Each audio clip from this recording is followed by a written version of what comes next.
Good morning students. Class 11 chapter 1 में कुछ topics अपने डिस्कस करने लगे थे, जिसमें आज जो हम डिस्कस करेंगे वो है सॉफ्टवेयर लाइब्रेरीज।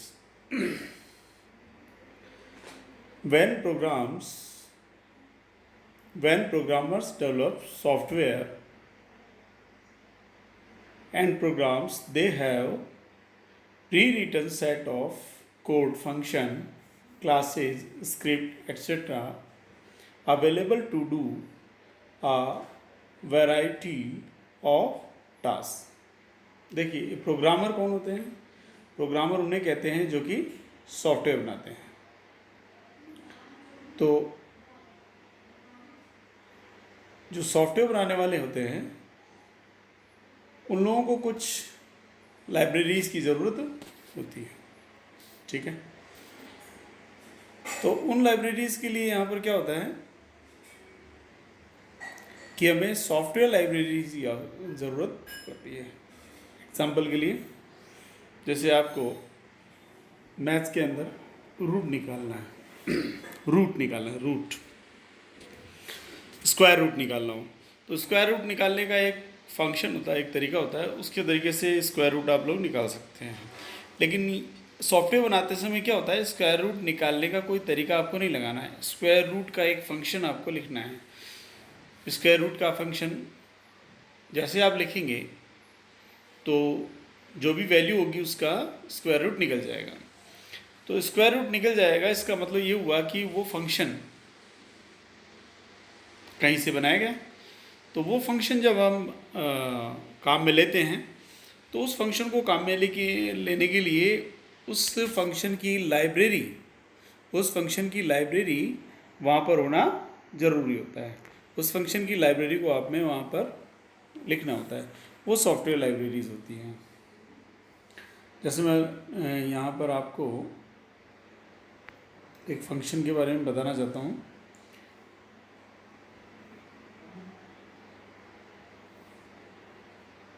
ठीक है, तो अब वो फंक्शन है, जैसे मान लीजिए कि मैं एक फंक्शन यहाँ लिखता हूँ आपके सामने, SQRT, ठीक है। स्क्वायर रूट, अब मैं लिखता हूँ यहाँ पर 16, ओके। स्क्वायर रूट 16, जैसे ही मैं इस फंक्शन को लिखूँगा ये आंसर देगा 4, ओके। लेकिन इस फंक्शन को काम में लेने के लिए मुझे लिखना होगा math.h। कहाँ लिखना होगा? सॉफ्टवेयर बनाते समय आपको लिखना होगा। तो सॉफ्टवेयर बनाते समय जब आप ये लिखेंगे तो ये फंक्शन काम करेगा। अगर आपने इसको नहीं लिखा, इसको मैं काट देता हूँ, तो ये फंक्शन काम नहीं करेगा। तो इससे क्लियर सी बात है कि ये जो फंक्शन है SQRT स्क्वायर रूट, ये तभी काम करेगा जब आप math.h लिखेंगे। अभी math.h क्या है? math.h सॉफ्टवेयर लाइब्रेरी है। क्या है? Software library. तो इस टाइप से हम लोग कह सकते हैं कि बिना इनके ये फंक्शन काम नहीं करेंगे, ठीक है।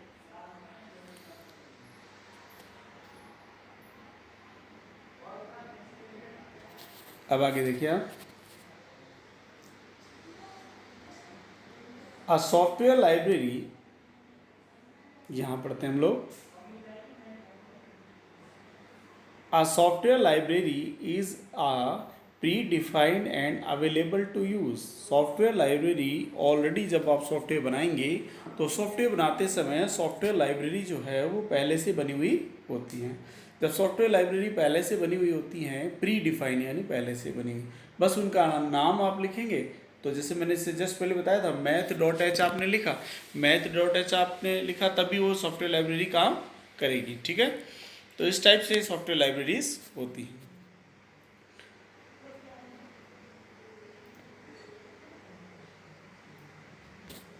नेक्स्ट, ओके, यहाँ पर सॉफ्टवेयर लाइब्रेरी की डेफिनेशन है, a software library is a predefined and available to use. Software library predefine होती है और यूज़ करने के लिए अवेलेबल होती है। Suite of data and program code in the form of prewritten code, function, script, classes, etc. that can be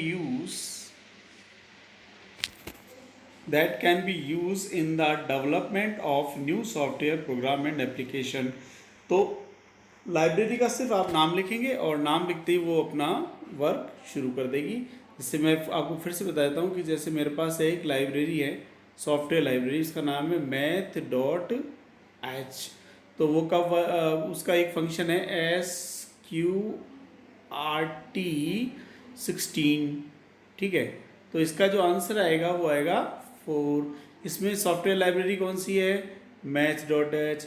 और इसके अंदर जो हमने फंक्शन काम में लिया है, जो हमारा स्क्वायर रूट निकालेगा, वो कौन सा है, SQRT। वो किसका स्क्वायर रूट निकालेगा, 16 का। आंसर क्या आएगा, 4 आएगा। तो ये जो है ये हुआ हमारे सामने सॉफ्टवेयर लाइब्रेरी। सॉफ्टवेयर लाइब्रेरी के बारे में क्या है कि ये प्री डिफाइन होती है, यानी कंप्यूटर में पहले से बनी हुई होती है। कंप्यूटर में पहले से बने का मतलब होता है कि जब आप सॉफ्टवेयर बनाएंगे तो सॉफ्टवेयर बनाने के लिए जिस टूल को काम में लेंगे तो उसके अंदर वो पहले से बनी हुई होगी। तो आप ये लिखेंगे तो ये सॉफ्टवेयर, ये फंक्शन काम करेगा। अगर आपने ये लिखा ही नहीं, मान लो अगर ये नहीं लिखेंगे तो ये काम नहीं करेगा। ओके, आ जाओ आगे। अब कुछ सॉफ्टवेयर लाइब्रेरीज के नाम दिए गए। देखिए आगे जो आप पढ़ेंगे ना, आपका जो टॉपिक है उसके अंदर जो हम नेक्स्ट आप जो इस कंप्यूटर में जो सॉफ्टवेयर बनाने के लिए जिस लैंग्वेज का आप यूज़ करेंगे उस लैंग्वेज का नाम होता है पाइथन, ठीक है। अब पाइथन में भी कुछ लाइब्रेरीज बनी हुई होती हैं। लाइब्रेरीज बनी होने का मतलब है कि आप कुछ वर्क हैं जो उनको फास्टली कर पाएंगे, वो सॉफ्टवेयर ऑलरेडी सॉफ्टवेयर के अंदर लाइब्रेरीज बनी होती हैं, ठीक है। अब जैसे सॉफ्टवेयर के अंदर लाइब्रेरी जो बनी होती है उनके अंदर पहली लाइब्रेरी कौन सी है उसका अपन यहाँ पे यूज़ करके बताते हैं। जैसे नमपाई, ओके। नमपाई क्या है, नमपाई न्यूमेरिकल पाइथन। इट, देखिए नमपाई it provides an abundance of useful features and functions for operations on numerical array and matrix in Python। कोई न्यूमेरिकल वर्क करने के लिए जो लाइब्रेरी अवेलेबल है उसका नाम है नमपाई। ये किसकी बात कर रहा हूँ मैं, पाइथन लैंग्वेज की बात कर रहा हूँ। पाइथन लैंग्वेज आप पढ़ेंगे तो नमपाई लाइब्रेरी का यूज़ करेंगे, ठीक है। अब ये एक और लाइब्रेरी उसका नाम है साइंस पाई, ठीक है। साइंटिफिक पाइथन के लिए यूज़ होने वाली, साइंटिफिक जो टर्म्स होते हैं वो डायरेक्ट आपके सॉफ्टवेयर में वर्क करेंगे, तो उसके लिए ये लाइब्रेरी काम में लेंगे। पांडास लाइब्रेरी जो और भी कैलकुलेशन है स्ट्रिंग से रिलेटेड, किसी नाम से लेकर कोई नाम से रिलेटेड है, और जो भी टेक्स्ट पे जो डिपेंड करता है वो सारे जो आएंगे वो फंक्शंस वो किस में वर्क करेंगे, आपके पांडास लाइब्रेरी के अंदर। तो ये सॉफ्टवेयर की लाइब्रेरीज के एग्जाम्पल हैं कि सॉफ्टवेयर लाइब्रेरीज कौन सी होती हैं। तो सॉफ्टवेयर लाइब्रेरीज का सिर्फ हम लोग नाम लिखते हैं और उससे रिलेटेड सॉफ्टवेयर उससे रिलेटेड जो फंक्शंस हैं उनके नाम लिखते हैं हम लोग, तो वर्क करता है, ओके। उससे रिलेटेड फंक्शंस लिखते हैं हम लोग। फंक्शन लिखेंगे तो फंक्शन वर्क करेंगे। अगर आपने लाइब्रेरी का नाम फिर से बता रहा हूँ मैं, आपने लाइब्रेरी का नाम ले लिखा तो फंक्शन वर्क नहीं करेगा, ओके। नेक्स्ट हम लोग चलते हैं इसमें आपके इस टॉपिक में, चैप्टर 1 में जो है जनरेशन ऑफ द कंप्यूटर।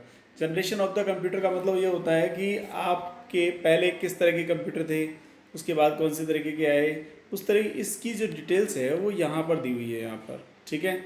अब हम बात कर रहे हैं फर्स्ट जनरेशन की कंप्यूटर की, स्टार्टिंग के, ये भी आपके चैप्टर में ही है। यहाँ पर देखो फर्स्ट जनरेशन स्टार्टिंग में जो कंप्यूटर आए थे, इलेक्ट्रॉनिक कंप्यूटर की बात कर रहे हैं हम लोग।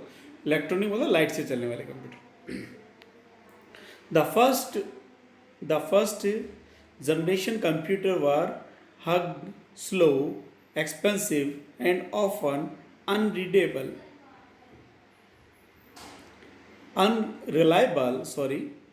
It used vacuum tube for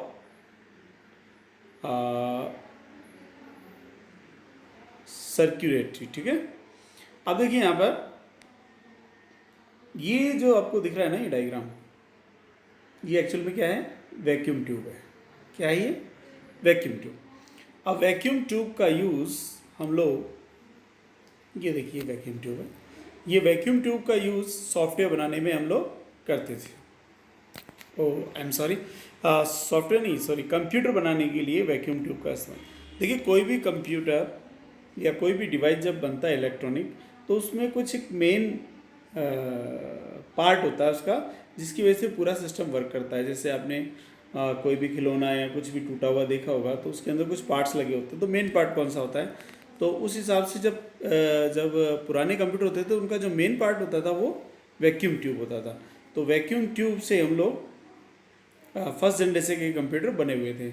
उसके अंदर फर्स्ट जनरेशन के कंप्यूटर में, जो कि 1940 से 1956 के बीच की जनरेशन है, उसमें जो कंप्यूटर बने थे उसके अंदर जिस मेन कंपोनेंट को हमने यूज़ किया था उसका नाम क्या था, वैक्यूम ट्यूब। ओके, अब वैक्यूम ट्यूब की वजह से क्या होता है, big and clumsy computer that use vacuum tube, ठीक है। ये कंप्यूटर बहुत बड़े हो जाते थे साइज़ में, क्योंकि हम वैक्यूम ट्यूब का यूज़ इसमें करते थे। वैक्यूम ट्यूब क्या, एक बहुत ही बड़े साइज़ की एक कांच का बल्ब जैसा होता था, बहुत ही बड़े साइज़ का। तो अब ऐसे कई बल्ब लगे होंगे, तो इस तरह से कांच के जब इस तरह के बल्ब लगे होते थे वैक्यूम ट्यूब को के अंदर, तो वो बल्ब ज़्यादा जगह घेरते थे। तो इस तरह से वो जो कंप्यूटर की जो साइज़ थी वो बहुत ज़्यादा बड़ी थी। Not very reliable as electric failure occurred regularly. Not very reliable यानी कि अगर लाइट चले जाए तो उसके साथ रिलायबल नहीं थे कंप्यूटर। लाइट इलेक्ट्रिसिटी चली गई तो इन कंप्यूटर्स में प्रॉब्लम हो जाया करती थी, ठीक है। तो large air conditioners were necessary because the computer generated lot of heat। देखिए थोड़ा सा आज मैंने चश्मा नहीं लगाया, थोड़ी प्रॉब्लम है। लार्ज एयर कंडीशनर्स, देखो अब मैंने कहा था कि जो कांच की ग्लासेस की जो यहाँ पर वैक्यूम ट्यूब बनी होती थी, उससे क्या होता, लार्ज हीट निकलती थी, बहुत ज़्यादा गर्मी निकलती थी। तो बड़े बड़े एयर कंडीशनर्स हम लोगों को लगाने पड़ते थे। तो एयर कंडीशनर लगाकर हम उस कंप्यूटर को क्या करते थे, ठंडा रखने की कोशिश करते थे। यूज स्टोर्ड प्रोग्राम कॉन्सेप्ट, तो उसके अंदर जो भी हम यूज़ करते थे वो यूज स्टोर्ड प्रोग्राम्स होते थे। Okay, programming in machine language, और इसमें जो भी प्रोग्राम हम यूज़ करते थे वो सारे प्रोग्राम मशीन लैंग्वेज में बने होते थे ना। मशीन लैंग्वेज प्रोग्रामिंग इसमें काम में आती है। अब मशीन लैंग्वेज क्या होती है, देखो मशीन लैंग्वेज वो होती है जिसके अंदर सब कुछ 0 1 में होता है। 0 1 में होता है सब कुछ, 0 1 0 0 0 1, इस तरह से जो कुछ भी लिखा होता है वो 0 1 की लैंग्वेज में होता है। तो इस तरह की लैंग्वेज इसमें यूज होती थी, ठीक है। ये फर्स्ट जनरेशन था। आ जाओ भाई सेकंड जनरेशन। 1956 से 1963, इसके अंदर जिस मेन कंपोनेंट को काम में लिया गया, मेन कंपोनेंट वो था ट्रांजिस्टर। ओके, मेन कंपोनेंट कौन सा था इसमें, ट्रांजिस्टर था, ठीक है। ट्रांजिस्टर, ये देखिए ट्रांजिस्टर। ओके, तो मेन कंपोनेंट ट्रांजिस्टर था। The creation of transistor sparked the production of wave of second generation computer. Transistor was a small device used to transfer electronic signals across a register. Transistors had many advantages compare to vacuum tube. तो vacuum tube हटने के बाद हम लोग transistor लेके आए। तो ये ट्रांजिस्टर का डायग्राम आप देख लीजिए। ट्रांजिस्टर इस तरह के होते हैं। ये काफ़ी, आप जो खिलौने कोई भी टूटे आपके घर में या टीवी कभी खुले तो उसके अंदर देखना इस तरह से 3 लेग्स की, 3 टांग, यहाँ पर 3 पैर की, यहाँ पर एक कंपोनेंट होता है जिसे हम ट्रांजिस्टर कहते हैं। ठीक है, तो ये ट्रांजिस्टर यूज़ हुआ। वैक्यूम ट्यूब से बेटर था इसलिए यूज़ हुआ।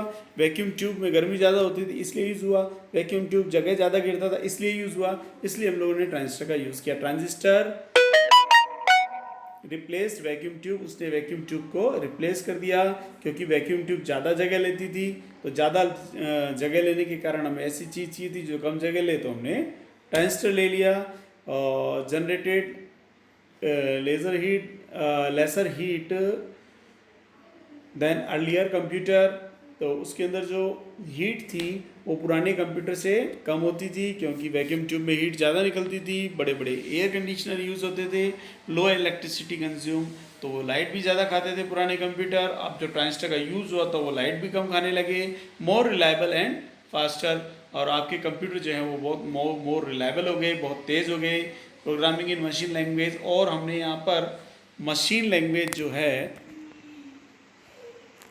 वेरएज मशीन लैंग्वेज को पीछे छोड़ दिया, और उसके बाद थोड़ा हम लोगों ने जो लैंग्वेज काम में ली वो हम लोगों ने ली असेंबली लैंग्वेज। तो इसके अंदर फिर हमने असेंबली लैंग्वेज का यूज़ किया। इनपुट एंड आउटपुट डिवाइस, तो अब इसमें पहले वाले कंप्यूटर्स में इनपुट आउटपुट डिवाइस भी नहीं थे। इसमें teletypewriter and punch card ये यूज़ हुए थे, यानी कि अगर आपको कुछ टाइप करना है तो एक टेले टाइप राइटर इसमें यूज़ लिया गया, और पंच कार्ड यूज़ लिए गए स्टोर करने के लिए, डाटा को स्टोर करने के लिए पंच कार्ड यूज़ किए गए। मेमोरी टाइप मैग्नेटिक कोर, और स्टोरेज मैग्नेटिक टेप। तो देखिए मेमोरी टाइप मैग्नेटिक कोर, जितनी मैग्नेटिक कोर लगी होती थी उस हिसाब से मेमोरी होती थी। मैग्नेटिक टेप का इस्तेमाल डाटा को स्टोर करने के लिए किया जाता था, और हार्ड डिस्क भी बाद में धीरे धीरे इसके अंदर, एक मिनट ये थोड़ा आगे आ गया, ठीक है आगे देखते हैं। इसमें पहले नॉट जनरल पर्पस कंप्यूटर, ये जनरल पर्पस कंप्यूटर नहीं था। द मशीन वर्क कॉस्टली, ये मशीन महंगी थी। फ्रिक्वेंटली मेंटेनेंस रिक्वायर्ड, और इसमें बार बार उसे ठीक करने की ज़रूरत पड़ती थी। मेमोरी टाइप ये हो गया मैग्नेटिक टेप वगैरह, और स्टोरेज मैग्नेटिक टेप और हार्ड डिस्क दोनों इसमें स्टोरेज में काम में आ गई थी। यानी हार्ड डिस्क उस समय आ गई थी। कौन सी जनरेशन में? सेकेंड जनरेशन में। थर्ड जनरेशन कंप्यूटर 1964 से लेकर 1971 तक, और इंटीग्रेटेड सर्किट इस पे काम में आ गया। फर्स्ट टाइम थर्ड जनरेशन के अंदर हमने आईसी का यूज़ किया, जिसे हम लॉन्ग टर्म में बोलते हैं इंटीग्रेटेड सर्किट। इसको हम इंटीग्रेटेड सर्किट बोलेंगे। ये इंटीग्रेटेड सर्किट यानी I and C, first time IC का यूज़ किया। जब भी आपका कोई भी टीवी वगैरह ख़राब हो जाता है तो मोस्टली रिपेयर करने वाले बोलते हैं कि इससे टीवी की जो है आईसी ख़राब हो गई है। आईसी का मतलब होता है इंटीग्रेटेड सर्किट। अब इंटीग्रेटेड सर्किट एक्चुअली क्या होता है? इंटीग्रेटेड सर्किट ये होता है कि जैसे मान लीजिए कि आपका ये ट्रांजिस्टर है, ओके, ये ट्रांजिस्टर में 3 पेयर्स ऑफ लैग होते हैं। इस तरह के बहुत सारे ट्रांजिस्टर हैं। अब ये अभी बहुत सारे ट्रांजिस्टर काम में लगे होते हैं, आपके कंप्यूटर बनेगा। मान लो इस तरह के 5000 ट्रांजिस्टर्स का यूज़ करके आपने कोई कंप्यूटर बनाया, तो 5000 ट्रांजिस्टर जब आप काम में लेंगे तो आपके कंप्यूटर की साइज़ वो काफ़ी बड़ी हो जाएगी। अब आप एक ऐसी सोच देखें जिसमें 5000 ट्रांजिस्टर्स को सिर्फ एक चिप में ही बंद कर दिया गया हो, एक चिप में ही बंद कर दिया गया हो। जब इस तरह का काम हम करने में सक्सेस होते हैं तो हम इस तरह की चिप को बोलते हैं आईसी। आईसी और ट्रांजिस्टर, बहुत सारे ट्रांजिस्टर से मिलकर बने हुए सर्किट को हम बोलते हैं इंटीग्रेटेड सर्किट। ठीक है, तो बहुत सारे ट्रांजिस्टर मिलने के एक आईसी बनाते हैं, और आईसी बनाने के कारण जो कंप्यूटर की साइज़ है वो बहुत ज़्यादा छोटी हो गई। ठीक है, अब मान लो 5000 आप ट्रांजिस्टर लगाएंगे तो वैसे कंप्यूटर की साइज बड़ी हो जाएगी। उसकी जगह आप लोग क्या करेंगे, 5000 कंप्यूटर्स में ट्रांजिस्टर लगाने की जगह एक आईसी लगा देंगे। एक आईसी लगा देंगे तो कंप्यूटर की साइज वैसे कम होगी। तो हम कह सकते हैं कि थर्ड जनरेशन में 1964 से लेकर 1971 के अंदर आईसी का यूज़ हुआ। आईसी का यूज़ ही कंप्यूटर की साइज़ को इसने रिड्यूस कर दिया, यानी कंप्यूटर की साइज़ छोटी हो गई। और साथ में इसका जो इलेक्ट्रिक कंज्यूम था, जो उसको लाइट जो आपकी जो रीडिंग, मीटर रीडिंग जो थी इसमें कम हो गई, क्योंकि कंप्यूटर की साइज छोटी हुई और हीट भी कम हो गई और कंप्यूटर सस्ते भी हो गए। तो इस तरह से थर्ड जनरेशन के अंदर कंप्यूटर में ये सब इसमें लिखा हुआ है। और पहली बार थर्ड जनरेशन में कीबोर्ड का, टाइप करने के लिए कीबोर्ड काम में लाया गया, और प्रिंटर प्रिंट निकालने के लिए काम में लाया गया 3rd जनरेशन में, ठीक है। और मेमोरी के लिए हम लोगों ने यहाँ पर कोर मेमोरी और डी रैम आ गई थी यहाँ पे, डायनेमिक रैम, और स्टोरेज हार्ड डिस्क और फ्लॉपी डिस्क, ये हम डाटा स्टोर करने के लिए काम में ले रहे थे, ओके। 4th जनरेशन कंप्यूटर की कौन सी होती है? 4th जनरेशन की कंप्यूटर की हम कहते हैं यहाँ पर 4th जनरेशन है कंप्यूटर की। 1971 से लेकर अभी तक जो चल रही है कंप्यूटर की जनरेशन, वो 4th जनरेशन के अंदर आती है, और उन सब के अंदर हम लोग माइक्रो प्रोसेसर का यूज़ करते हैं। 4th जनरेशन में किसका यूज़ करते हैं? माइक्रो प्रोसेसर का यूज़ करते हैं। अब माइक्रो प्रोसेसर क्या होता है? मैंने आपको बताया कि स्टार्टिंग में वैक्यूम ट्यूब काम में लेते थे, बल्ब जैसी होती है। उसके बाद 2nd जनरेशन में हम लोगों ने ट्रांजिस्टर का यूज़ किया। तो बहुत सारे ट्रांजिस्टर मिलाए, बहुत सारे ट्रांजिस्टर को मिला करके हमने एक आईसी बनाई थी। क्या बनाई थी? आईसी। मान लो ऐसी ही 5000 आईसीज हों, कितनी हो? 5000। और इन 5000 आईसीज को किसी एक पैकेट में बंद कर दें तो उस पैकेट का नाम होता है प्रोसेसर। क्या? Processor, okay. जब 5000 आईसीज होती हैं, उन आईसीज को मिला करके एक आईसी बना दे बड़ी, तो उस आईसी को बोलेंगे प्रोसेसर। तो यानी कि हम कह सकते हैं कि जो वर्क 5000 आईसी करती हैं, वो वर्क अकेला एक प्रोसेसर करेगा, और 4th जनरेशन के अंदर प्रोसेसर ही काम में आते हैं, ओके। और प्रोसेसर किसके बने होते हैं? सिलिकॉन चिप के बने होते हैं। सिलिकॉन की बनी हुई चिप जो होती है वो प्रोसेसर होता है, ठीक है। वो अब सारे कंप्यूटर जो अब तक के हैं वो सारे 4th जनरेशन के अंदर आते हैं। और उसके अंदर कौन सी मशीन लैंग्वेज काम में नहीं लेते, इसके अंदर हम लोग लेते हैं high level language. In computers में कौन सी लेवल लैंग्वेज काम में लेते हैं? High level language. और इसके अंदर हम कीबोर्ड लेते हैं, माउस होता है, जॉयस्टिक भी काम में ले सकते हैं, वॉइस इनपुट भी होता है, प्रिंटर भी होता है, प्लॉटर भी होता है, स्पीकर भी होता है। ये सारे इन कंप्यूटर्स में लग सकते हैं। और आप कहाँ पे स्टोर करते हो डाटा को? हम जो इसकी जो मेमोरी होती है, मोस्टली वैसे तो हार्ड डिस्क में स्टोर करते हैं, लेकिन इसमें मेमोरी के अंदर हम लोग चिप भी काम में लेते हैं। हार्ड डिस्क के अलावा चिप भी काम में लेते हैं, तो मेमोरी चिप्स काम में लेते हैं, जिनको आप बोलते हैं ना रैम और रोम, ओके। तो रैम और रोम इसके अंदर काम में आती है। स्टोरेज में हार्ड डिस्क होती है, यहाँ रैम और रोम चिप्स काम में आती है। और डिस्क के अलावा सीडी में भी स्टोर कर सकते हो, डीवीडी में भी स्टोर कर सकते हो, पेन ड्राइव में भी स्टोर कर सकते हो, ब्लू रे डिस्क में भी स्टोर कर सकते हो, और इंटरनेट पर भी स्टोर कर सकते हो, ठीक है।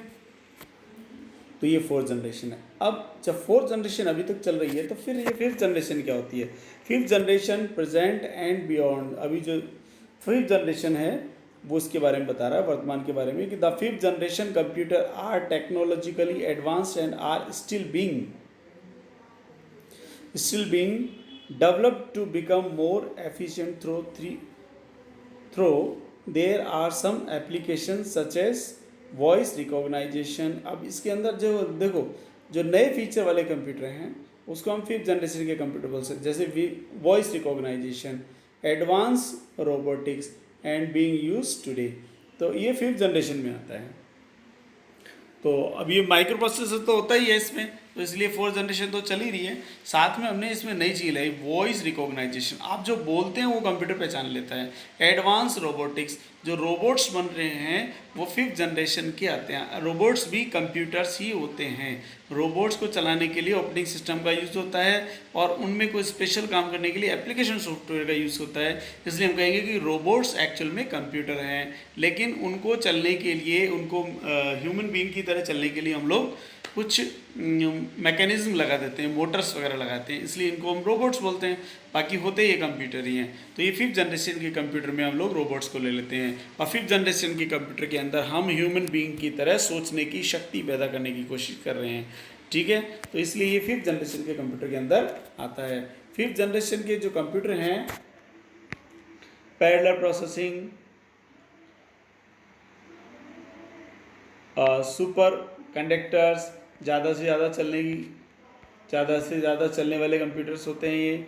और हम लोग एक ही कंप्यूटर में कई सारे प्रोसेस का भी यूज़ कर सकते हैं। इनपुट एंड आउटपुट डिवाइसेस लगे होते हैं इसके अंदर, वही keyboard, mouse, joystick, voice input इसमें नया आ जाता है। और प्रिंटर, प्लॉटर, स्पीकर सब लगा सकते हो आप। और मेमोरी चिप का भी यूज़ होता है, वही हार्ड डिस्क का भी इसके अंदर यूज़ होता है। सीडी, डीवीडी, फ्लैश मेमोरी, ये सारा, यानी रोबोट्स को भी हम लोग एक तरह का कंप्यूटर मानते हैं, और रोबोट्स को ही हम 5th जनरेशन में मानते हैं। जो 5th जनरेशन है वो अभी तक चल रही है, क्योंकि जब तक जनरेशन हम चेंज जब तक नहीं मानते जब तक उसका हम कोई टेक्निक चेंज नहीं कर देते। अभी वॉइस रिकॉग्नाइजेशन और ये सब फिंगर प्रिंटिंग पहचानने वाला, ये सब जो चल रहा है 5th जनरेशन के अंदर आता है।